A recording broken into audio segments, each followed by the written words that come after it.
আশোক স্বৰ্গদেউ সৰ্বানন্দ সিংহদেৱৰ ২২৩ সংখ্যক যি মৃত্যু বাৰ্ষিক দিৱসটি আমি দুদিনীয়া বৰ্ণাঢ্য কাৰ্যসূচীৰে চেতিয়াগাঁও সূৰ্যোদয় সংঘৰ খেলখন অনুষ্ঠিত কৰিছোঁ আৰু আজি প্ৰথম কাৰ্যসূচী অনুসৰি পতাকা উত্তোলন স্প্ৰিণ্টনৰ কাৰ্যসূচী অনুষ্ঠিত হৈ গৈছে আৰু কাৰ্যসূচী অনুসৰি কেইবাটাও আমি কাৰ্যসূচী সন্নিৱিষ্ট কৰিছোঁ আৰু আবেলি সময়ত এখন মুকলি সভা অনুষ্ঠিত কৰা হ'ব। অসমৰ বিভিন্ন জাতি জনগোষ্ঠীয় নেতৃত্বসকল উপস্থিত থাকিব আৰু তাত বিভিন্ন ধৰণৰ জনগোষ্ঠীয় বিষয়সমূহ আলোচনা কৰা হ'ব তথা ৰজাজনৰ জনগোষ্ঠীটোৰ প্ৰতি আগবঢ়াই যোৱা যিসমূহ সেৱা আছিলে বা যিসমূহ কৰ্ম এই কৰ্মসূচী আমি ভৱিষ্যতৰ দিনবিলাকত কেনেকৈ আমি কাৰ্যকৰী কৰিম বা কেনেকৈ আগুৱাই যাম বিভিন্ন ধৰণৰ আলোচনাৰে এই সভাখন মুকলি সভাখন অনুষ্ঠিত কৰা হৈছে আৰু সন্ধিয়ালৈ সাংস্কৃতিক সন্ধিয়া অনুষ্ঠিত কৰা হৈছে। আৰু মই ভাবোঁ যে স্বৰ্গদেউ সৰ্বানন্দ সিংহ অসম মাতৃ এজন সেই সন্তান আছিল যি অদম্য সাহস কৰ্তব্যনিষ্ঠা আৰু জাতীয় জীৱনৰ প্ৰতি তেখেতে যথেষ্ট অৰিহণা যোগাই আহিছে আৰু সেইমৰ্মে অহা ২৫ তাৰিখেও আমাৰ যি ডুমডুমনি টিলাত স্বৰ্গদেউ সৰ্বানন্দ যি প্ৰতিমূৰ্তি সেই প্ৰতিমূৰ্তি আমি শুভাৰম্ভণি কৰিম।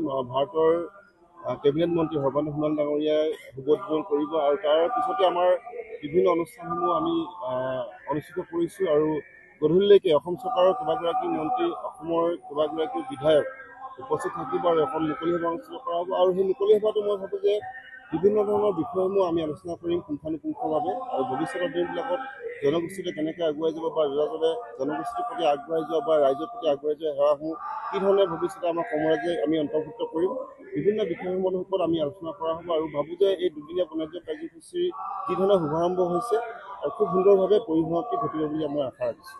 অনুষ্ঠানটো চৰকাৰীভাৱে অনুষ্ঠিত কৰা হৈছে যদিও লোক জনগোষ্ঠী দুয়োটা দলংগঠনে বিভিন্ন সময়ত জনগোষ্ঠীৰ প্ৰাপ্য অধিকাৰ বিচাৰি আন্দোলন কৰি থকা দেখা পোৱা গৈছিলে। আজি সেই যিসমূহ প্ৰাপ্য অধিকাৰসমূহ বিচাৰিবৰ কাৰণে বা চৰকাৰক কিবা আহ্বান জনাবনি আজি স্থলীৰ পৰা?